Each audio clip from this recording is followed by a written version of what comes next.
Bonjour, et merci de m'avoir invité à toute l'équipe TEDx de Lyon. Et je veux poser une question. Si quelqu'un me voit bien, qu'est-ce que j'ai dans la main? Vous voyez ce que c'est que ça? Vous reconnaissez cet objet? Qu'est-ce que c'est? C'est une? Ça sert à mettre le? Et pourquoi je n'arrive pas à rentrer mon téléphone dans cet étui? Avec une seule réponse, peu importe. Pour quelle raison je n'arrive pas à mettre ce téléphone? Voilà, et pourquoi? Une petite idée, la plus simple qui vous vient à la tête. Voilà, je veux dire non. Je veux dire vraiment la seule raison pour laquelle il ne rentre pas là, c'est que cet objet, c'est moi qui l'ai créé. Je l'ai inventé dans l'année 2000. Je vous jure que c'est vrai l'histoire. Vous rigolez, mais c'est vrai. Cet objet qu'il est porté aujourd'hui par des centaines de milliers de personnes, je vous assure que c'est vrai. L'année 2000, j'étais dans ma petite maison à Bordeaux, à Saint-Médard-en-Jalles. J'avais mis mon atelier dans la dernière chambre qui me restait libre. Et franchement, j'avais tout mon temps libre pour réfléchir. Et je me suis dit, et je vous jure que c'est vrai, mon fils, il est là. J'ai créé cet objet. C'est pour ça que les couleurs et la taille, ça ne correspond pas. Ça correspond exactement au téléphone que j'avais à cette époque. Qu'est-ce qui m'est arrivé? J'ai eu l'intelligence pour l'inventer. J'ai eu la capacité pour le créer, mais il me manquait une chose. Il me manquait les stratégies. Un peu d'argent aussi, c'est vrai. Alors, je te vois un monsieur d'Orange, je décrochais un rendez-vous à Paris, je lui ai dit, écoutez, monsieur, qu'est-ce que je peux faire avec ça? Il m'a dit, gardez-le bien, parce que si un Chinois il le voit, vous serez copié dans la minute qui suit.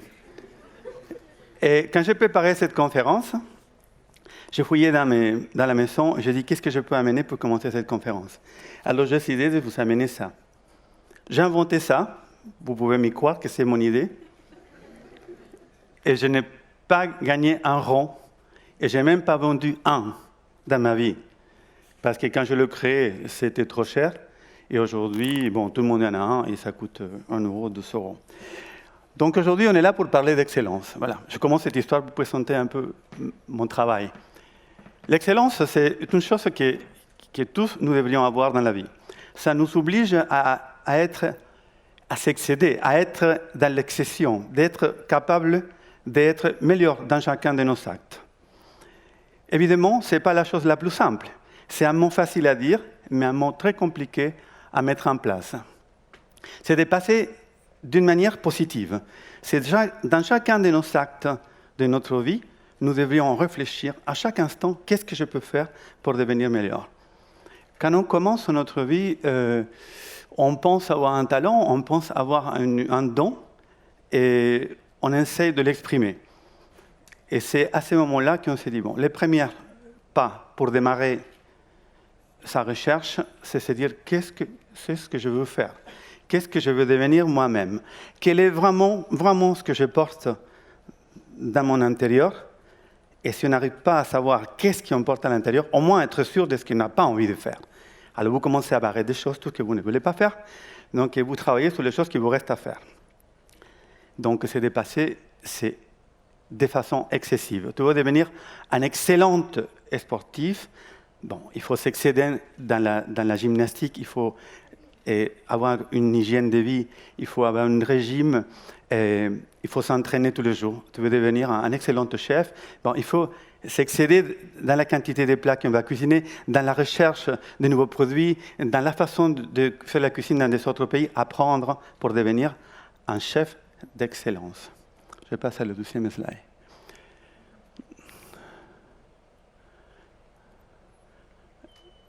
Le presque.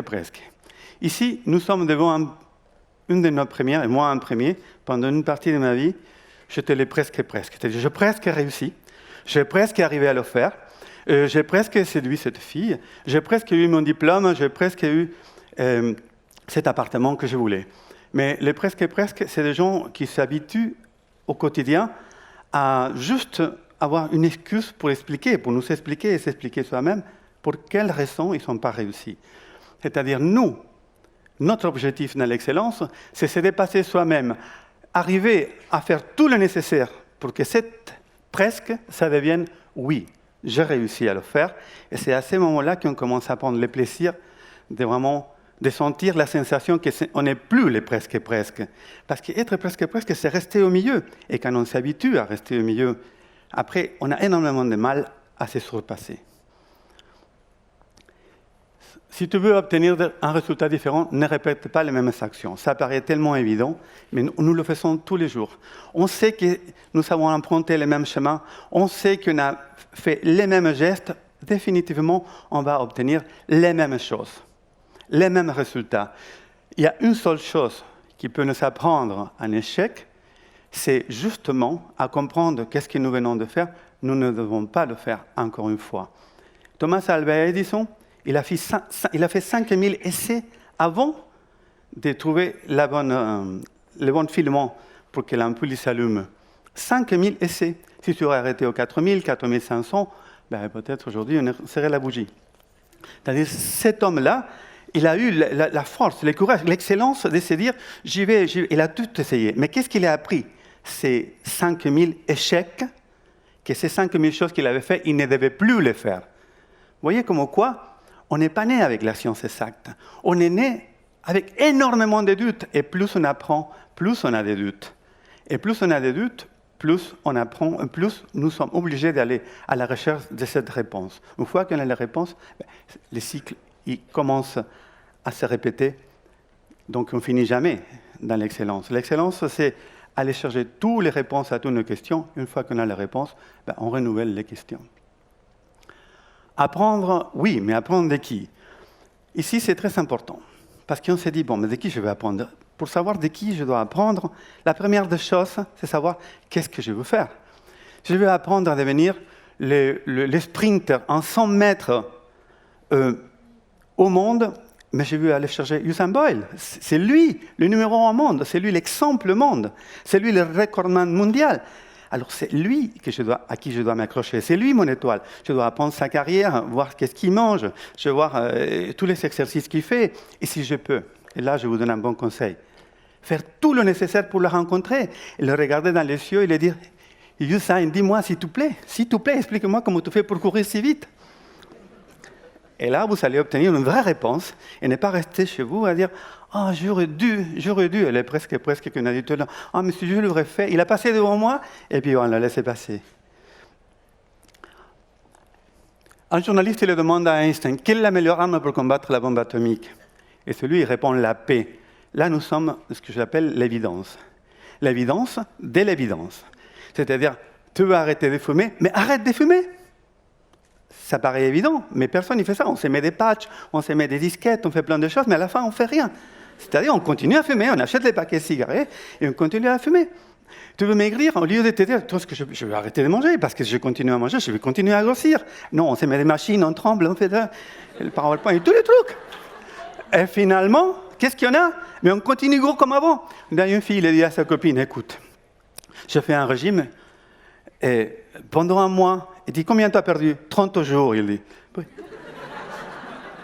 Parce que ça ne sert à rien s'il n'a pas la volonté.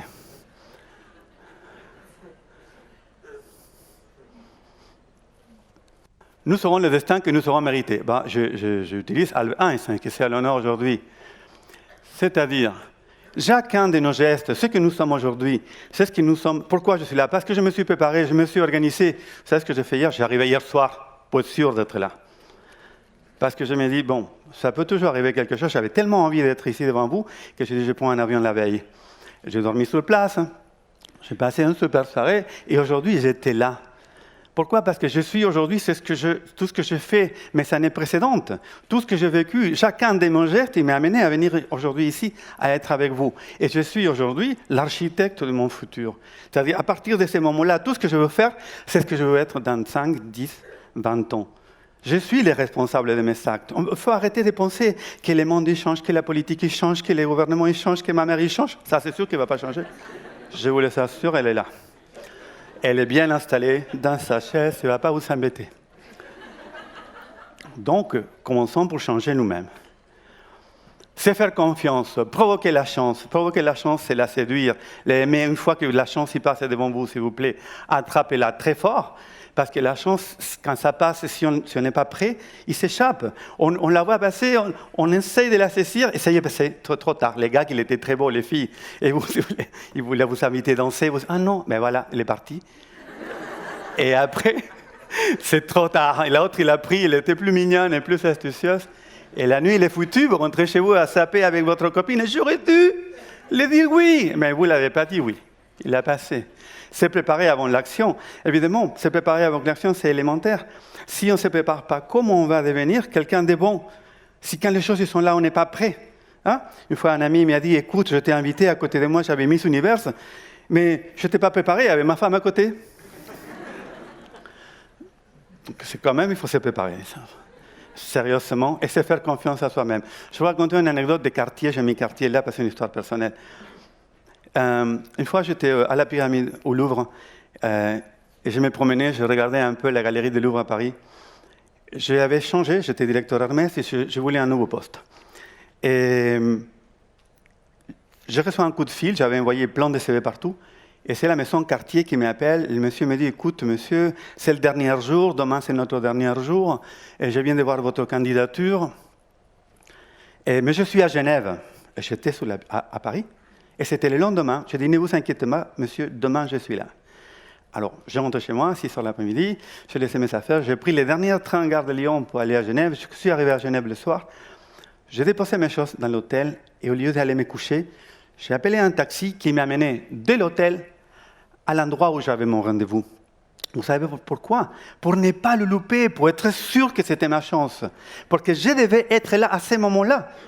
Si les taxis me disent, je ne sais pas, ou j'arrive 10 minutes en retard, et le mec il me dit, attendez, je ne veux pas lui donner un poste, un responsable quartier, s'il n'arrive même pas à l'heure. Donc j'étais ma garantie.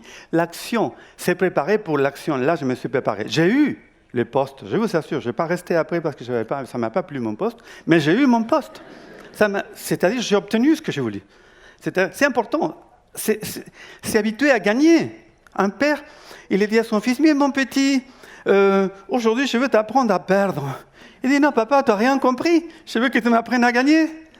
À perdre, je suis à perdre tout seul. Hein? Les grands esprits ont toujours rencontré une exposition farouche des esprits médiocres. Là, c'est une petite anecdote. Je vais vous faire court. C'est l'histoire de la grenouille et la luciole. Il y a une grenouille et une luciole dans une nuit étoilée, sur un lac, disons le Pérou, le Titicaca. Et là, les crapauds, ils s'ennuient, et la luciole, il passe devant lui, et sort sa langue, il l'attrape, il la met, il commence à l'écraser. Et la luciole, il dit, mais crapaud, qu'est-ce que je t'ai fait? Je t'ai rien fait. Pourquoi tu m'écrases? Parce que tu brilles, parce que tu brilles. Elle dit. Vous avez compris ce que je suis en train de vous dire? Ça va vous arriver dans votre vie, d'avoir des jaloux de votre réussite. Si vous êtes excellente, vous avez la capacité de réussir, vous obtenez tout ce que vous voulez, il va y avoir toujours un crapaud qui va avoir envie de rattraper et vous écraser. Donc, première, réussir. Deuxième, être excellente. Et troisième, savoir contourner les crapauds. Je vous assure, ils sont partout. Vous reconnaissez quelqu'un? Je suis sûr et certain. Je vais finir avec une phrase. C'est un message personnel. Rappelez-vous que la réussite et l'excellence passent aussi pour être conscient du monde dans lequel nous habitons. Être excellente nous oblige à respecter notre environnement, protéger la nature, soutenir le développement durable, respecter votre entourage humain, respecter votre famille, respecter vos amis, apprenez à vivre en harmonie, en équilibre avec votre monde, notre monde, cet monde. Plus vous avez de la connaissance, plus vous serez appris dans cette vie, plus haute sera votre réussite. Souvenez-vous que votre devoir, c'est celui de partager, d'être généreux, de faire profiter au maximum les autres de votre succès. Le secret réside dans le fait de donner, toujours donner, d'être capable d'aimer et d'être capable de se faire aimer. Merci beaucoup et bonne journée.